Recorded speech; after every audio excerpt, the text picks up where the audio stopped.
ध्यान से सुनिएगा। इस बार नवरात्रि 10 दिन की है। नवमी कब है, अष्टमी कब है, आप सभी ध्यान से सुनिए। नवरात्रि का आरंभ 22 तारीख को हुआ था और नवरात्रि का विश्राम 1 अक्टूबर को है।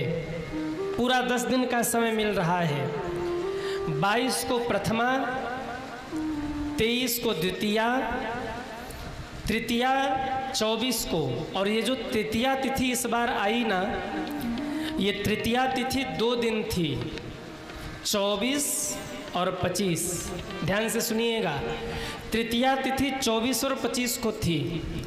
26 को चतुर्थी, 27 को पंचमी, 28 को षष्ठी, 29 को सप्तमी, 30 को अष्टमी और 1 अक्टूबर को है नवमी।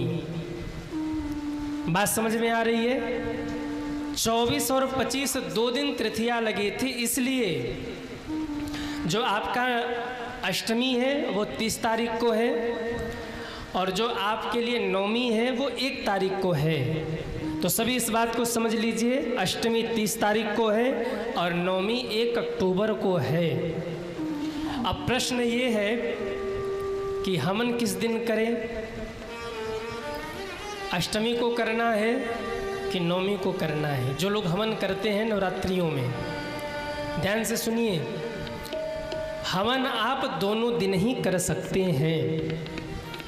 अष्टमी को भी कर सकते हैं, नवमी को भी कर सकते हैं। इसमें आपको कोई भी संशय नहीं रखना है। कई लोग डरते हैं कि कहीं कोई अपराध न बन जाए। नहीं, आप अष्टमी को भी हवन कर सकते हैं और नवमी को भी हवन आप कर सकते हैं। हवन क्यों करते हैं ये भी आप जान लीजिए। जब हम नवरात्रि में हवन करते हैं तो माता रानी का आशीर्वाद हमें प्राप्त होता है, देवता प्रसन्न होते हैं, घर की शुद्धि होती है। इसलिए नवरात्रि में हवन अवश्य किया करिए सज्जनों। घर में सुख शांति के लिए, घर में समृद्धि के लिए जब आप हवन करते हैं तो देवता भी प्रसन्न होते हैं और नवरात्रि में हवन करेंगे तो जगदम्बा माँ भी प्रसन्न होंगी। इसलिए हवन अवश्य करिए। अब रही बात हवन की, तो आप अष्टमी को भी कर सकते हैं और नवमी को भी आप कर सकते हैं। जो लोग दुर्गा सप्तशती का पाठ कर रहे हैं, अगर आपका पाठ अष्टमी को पूरा हो रहा तो आप अष्टमी को ही हवन कर लीजिए। अष्टमी को दिन भर हवन होता है, रात भर हवन होता, चलता ही रहता है, क्योंकि पंडित जी लोगों के पास भी समय नहीं होता। जब भी समय मिलता बोले अब शुरू करो। तो अगर आप दुर्गा सप्तशती का पाठ कर रहे हैं, अगर अष्टमी को आपका पाठ पूरा हो रहा तो आप अष्टमी को हवन कर लीजिए और अगर नवमी को आपका पाठ पूरा हो रहा तो आप नवमी को भी हवन कर सकते हैं। उसमें कोई दिक्कत नहीं है। दोनों दिन ही आपके लिए सर्वश्रेष्ठ है। दोनों ही दिन हवन के लिए अच्छा है। हवन अवश्य करना चाहिए नवरात्रियों में। अब प्रश्न ये है कि कन्या पूजन किस दिन करें? अष्टमी को करें या नवमी को करें? सभी लोग ध्यान से सुनिए। जो लोग भी नवरात्रियों में कन्या पूजन करते हैं, आप 30 तारीख यानी अष्टमी को भी कन्या पूजन कर सकते हैं और 1 तारीख यानी नवमी को भी आप कन्या पूजन कर सकते हैं। अपने आप सुविधा के अनुसार देख लीजिए, क्योंकि नवरात्रियों में कन्याएं भी नहीं मिलती, क्योंकि हर व्यक्ति लगभग पूजन करते हैं, हर जगह ही पूजन होता है। तो जो लोग भी पूजन करते हैं बड़ी भगदड़ रहती है। कई बार तो ऐसा भी देखने को मिलता है कि कन्या पूजन के लिए कन्या को बुलाया गया, तब तक दूसरे लोग खड़े कि जल्दी जल्दी पूजन करो, हमको भी अपने यहाँ ले जाना है पूजन करने के लिए। तो आप अपनी सुविधा देख लीजिए। अगर आपकी सुविधा अष्टमी को बन रही तो अष्टमी को कन्या पूजन कर लीजिए और अगर आपकी सुविधा नवमी को बन रही है तो नवमी को कर लीजिए। अब आप कहेंगे कि पहले कन्या पूजन करें कि पहले हवन करें? दोनों ही चीज़ आप कर सकते हैं। पहले आप हवन भी कर सकते हैं, उसके बाद कन्या पूजन करिए, और जिसको पहले हवन करना हो अष्टमी को हवन करिए, नवमी को कन्या पूजन करिए।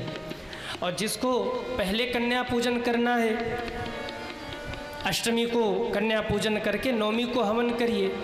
जिसको पहले हवन करना है, अष्टमी को हवन करके फिर नवमी को आप कन्या पूजन करिए। दोनों ही आप अपने व्यवस्थाओं के अनुसार उसको व्यवस्थित कर लीजिए। अब कई लोगों के मन में ये भी प्रश्न होंगे कि अगर कन्या पूजन के दिन 9 कन्याएं न मिले तो? गांव में तो फिर भी ठीक रहता है, मिल जाती हैं कन्याएं, बड़ा गांव है तो, पर शहरों में बड़ी समस्या होती है। विशेष करके जो लोग सोसाइटी में रहते हैं वहाँ सुरक्षा व्यवस्था ऐसी रहती है कि सोसाइटी के लोग दूसरे किसी को फिर अंदर प्रवेश होने नहीं देते, या उतनी कन्याएं नहीं मिल पाती। तो देखिए, अगर संभव हो ना तो आप 9 कन्याओं को विराजमान करा के उनका पूजन करिए, उनको भोजन प्रसाद पवाइए। और 9 कन्याएं न मिल पाए तो 1 कन्या भी मिल जाए, 3 कन्या भी मिल जाए, 5 कन्या भी मिल जाए तो आप पूजन करके भोजन कराइए। परंतु एक चीज़ आपको ध्यान रखना है, आप 9 थाली लगाइए, पत्तल में 9 जगह आप भोजन परसिए। भले ही कन्या 1 हो 2 हो, उनको ही बिठाइए और 9 थाली परोस करके सबसे पहले आप थाली में थोड़ा थोड़ा तिलक कर दीजिए, ये मान करके कि 9 देवियाँ ही हमारे प्रसाद को स्वीकार रही हैं। और फिर 9 थाली के बाद कुछ न कुछ दक्षिणा आप रख दीजिए। उसके बाद आप भाव से ये हृदय में विचार करिए कि 9 दुर्गा हमारे इस प्रसाद को प्राप्त कर रही हैं। इसके बाद आप सारा भोजन लीजिए, प्रसाद लीजिए और किसी मंदिर में आप चले जाइए, वहाँ आपको कन्याएं मिल जाएंगी। अक्सर देखने को मिलता है कि मंदिरों पर लोग कन्याओं को उपस्थित करके पूजन करते हैं। अगर वहाँ भी कन्या न मिले तो फिर आपको वो प्रसाद या तो गौ माता को पवा देना है, या फिर कोई ज़रूरतमंद हो, भूखा हो, आपको वो प्रसाद उसे पवा देना है। और जो दक्षिणा बचे, जो दक्षिणा आपने समर्पित किया है, उस दक्षिणा को मंदिर में पुजारी जी हो, श्रेष्ठ ब्राह्मण हो कोई, आप उन्हें दान कर दीजिए। और ये मान लीजिए कि इस ब्राह्मण के द्वारा मेरी ये दक्षिणा जगदम्बा माँ के चरणों में पहुँच गया। गौ माता के द्वारा या किसी भूखे के द्वारा, ज़रूरतमंद के द्वारा ये हमारा प्रसाद माँ के चरणों तक पहुँच गया। कन्या न मिले तो आपके घर में कोई छोटी कन्या हो, उसे ही आप बिठाकर उसी का पूजन कर लीजिए, उसी को प्रसाद पवा लीजिए, आपको पुण्य फल मिलेगा। अब आप कहेंगे महाराज जी कन्या पूजन कैसे करें? देखिए विधि क्या है। आप 9 कन्याओं को घर में बुलाइए, सबसे पहले उनका चरण धोइए, क्योंकि बड़े भाग्य से 9 कन्या के रूप में 9 दुर्गा आपके घर में पधार रही हैं, जगदम्बा आपके घर में पधार रही हैं। चरण धोइए, चरणों को धोने के बाद उन्हें आसन पर बिठाइए, या संभव हो तो आसन पर बिठाकर चरण धोइए। उसके बाद उनको तिलक करिए, उनका पूजन करिए, उनको बिठाइए, उनको प्रसाद पवाइए। प्रसाद पवाने के बाद उनको चुनरी ओढ़ाइए। चुनरी ओढ़ाने के बाद पुनः उनका पूजन करके जो कुछ भी आप समर्पित करना चाहें भाव से उन कन्याओं को समर्पित करिए। और हाथ जोड़ करके उन कन्याओं के चरणों में प्रणाम करिए और ये मन में भाव रखिए, ये मन में श्रद्धा रखिए कि ये 9 कन्या नहीं है, 9 कन्या के रूप में 9 देवियाँ आज मेरे आंगन में प्रसाद पाकर मुझे धन्य धन्य कर रही हैं। अगर आप इस भाव से पूजन करेंगे तो विश्वास मानिएगा उन 9 कन्याओं में से ही 9 दुर्गा का प्राकट्य होगा, अनजाने रूप में उनका आशीर्वाद आपको मिलेगा अगर भाव से आप पूजन कर रहे हैं तो, और उनका आशीर्वाद आपके जीवन में फलीभूत होगा। तो आप सभी बिल्कुल ध्यान देंगे। इस बार अष्टमी मंगलवार यानी 30 तारीख को है और नवमी बुधवार यानी 1 तारीख को है। एक बात और आप सभी ध्यान देंगे, जो लोग अष्टमी का व्रत रहेंगे उनको पारण कब करना है और जो लोग नवमी को व्रत रखेंगे उनको पारण किस दिन करना है। जो लोग अष्टमी को व्रत रह करके नवमी को अपना व्रत का पारण कर रहे हैं, उनके पारण का समय, जो लोग अष्टमी को रह करके नवमी को पारण कर रहे हैं, उनको पारण करना है 1 अक्टूबर को सुबह में 10:27 से दोपहर के 2:37 तक, 1 तारीख को उनको पारण करना है। और जो लोग नवमी यानी 1 तारीख तक व्रत रह करके फिर अगले दिन पारण करना चाह रहे हैं, उनको फिर 2 अक्टूबर को सुबह में 6:10 से लेकर के 10:30 के बीच में पारण करना है। तो आप इसका भी ध्यान रखिए। जो लोग अष्टमी तक व्रत रहकर उसके अगले दिन पारण करेंगे यानी 1 तारीख को पारण करेंगे, पारण का समय 10:27 से 2:37 तक है, या आप ऐसे मान लो कि 10:30 बजे से 2:30 बजे तक। और जो लोग नवमी यानी 1 तारीख को व्रत रहकर फिर अगले दिन पारण कर रहे हैं, तो उनको सुबह में 6:10 से लेकर के 10:30 के बीच में 2 तारीख को पारण करना है। इसका आप सभी ध्यान रखेंगे। ब्राह्मण को बुला करके अपने घर में आप हवन पूजन कराएं। किसी ने पूछा कि अगर ब्राह्मण न मिले तो हम स्वयं से हवन कर सकते हैं, क्योंकि उस दिन आचार्य जी लोगों की भी बड़ी व्यस्तता रहती है। तो आप अपने से भी अपने घर में हवन कर सकते हैं, पुण्य फल आपको उतना ही मिलने वाला है। अगर ब्राह्मण आपको न मिले तो उस दिन हवन के लिए। इसलिए आप सभी लोग इन सब नियमों का पालन अवश्य करें सज्जनों। कन्या पूजन का लाभ क्या है? हमने ये तो बता दिया कि कन्या पूजन आप करिए, पर शास्त्रों में कन्या पूजन के अनेक लाभ बताए गए हैं, सभी ध्यान दीजिए। जो लोग मोक्ष की कामना करते हैं, जो लोग तत्व ज्ञान की कामना करते हैं, या अपने कल्याण के लिए जो लोग कन्या पूजन करेंगे, उनको चाहिए कि वो नव ब्राह्मण कन्याओं को घर में बुला करके उनका पूजन करें, उनको प्रसाद पवाएं और यथोचित उनको दान करें। जो लोग मोक्ष की कामना या अपने कल्याण की भावना रखते उनके लिए, जो लोग बाहर और भीतर के सभी शत्रुओं को अपने जीवन से दूर करने के लिए या शत्रुनाश के लिए कन्या पूजन करेंगे, ध्यान से सुनिए। बाहर के शत्रुओं से ज़्यादा बलवान तो भीतर के शत्रु हैं, जो हमारे भीतर में काम, क्रोध, मद, लोभ, मोह, मत्सर है, अभिमान है। बाहर और भीतर दोनों शत्रुओं को समाप्त करने के भाव से जो कन्या पूजन करेंगे, संतों की आज्ञा है, शास्त्रों की आज्ञा है कि उन्हें चाहिए कि वो क्षत्रिय वर्ण के कन्या का पूजन करें। 9 कन्याओं को बुलाकर क्षत्रिय वर्ण के कन्याओं का जब वो पूजन करेंगे तो बाहर और भीतर दोनों ही शत्रुओं से उनको मुक्ति मिलेगी। जो लोग व्यापार में धन लाभ चाहते हैं या परेशान रहते, दुखी रहते, धन आता है टिकता नहीं है, कर्ज बढ़ रहा है, उनके लिए शास्त्रों ने आज्ञा दी कि वो अपने घर में वैश्य वर्ण की कन्या बुला करके उनका पूजन करे तो लक्ष्मी जी की कृपा उनके घर के ऊपर बनी रहती है। और जो लोग भी दीर्घायु होने के लिए अपने सभी ग्रहों को अनुकूल करने के लिए कन्या पूजन कर रहे, उनको शूद्र वर्ण के कन्या का पूजन करके उन्हें जगदम्बा रूप में प्रणाम कर ले तो 9 ग्रह अनुकूल हो जाते हैं और वो दीर्घायु होते हैं। ऐसी शास्त्रों की आज्ञा है।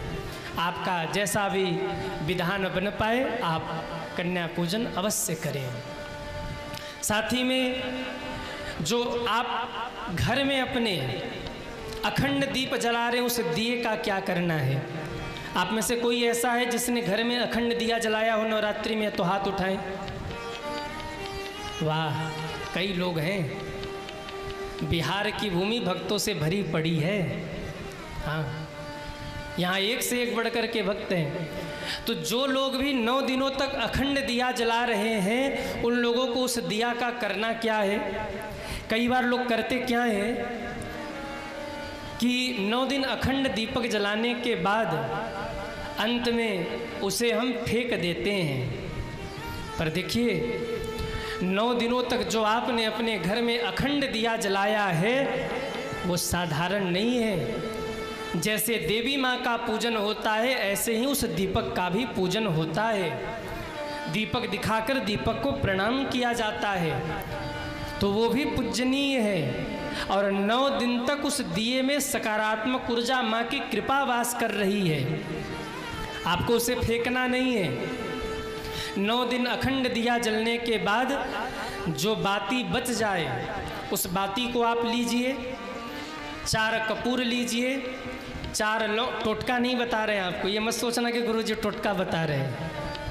ये बातें वो हैं जो संतों ने आदेश किया है, ये बातें वो हैं जो शास्त्रों में वर्णित है। कभी भी उस आप बाती को फेंकिए मत, उसका प्रयोजन आप सुनिए। थोड़ा सा आप कपूर ले लीजिए, 4 लौंग ले लीजिए और वो बाती लेकर एक पात्र में उसे जला लीजिए और जला करके उसे अपने पूरे घर में घुमाइए। उसका धुआं पूरे घर में जाए। इससे होगा क्या, आपके पूरे घर में 9 दिन जो सकारात्मक ऊर्जा उस मंदिर में थी, वही सकारात्मक ऊर्जा आपके पूरे घर में फैल जाएगी। सज्जनों,